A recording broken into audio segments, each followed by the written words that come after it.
In the dashboard, select the production unit.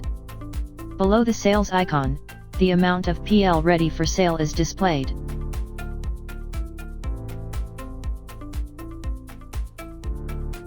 Click on the sale icon. All the tanks with PL ready for sale are listed below. Add the data against the tank which is going for stage. Add details of picked and bonus animals.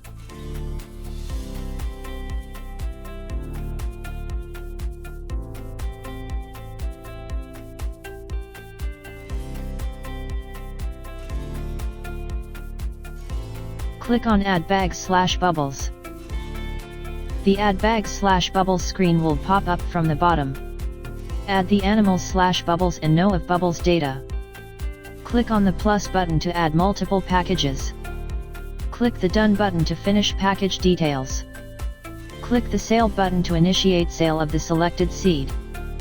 The sale screen will pop up from the bottom. A new buyer data can be added. Or in the search menu, you can search and select existing customers. Click on the Submit button to finish the sale. The sales success message is displayed.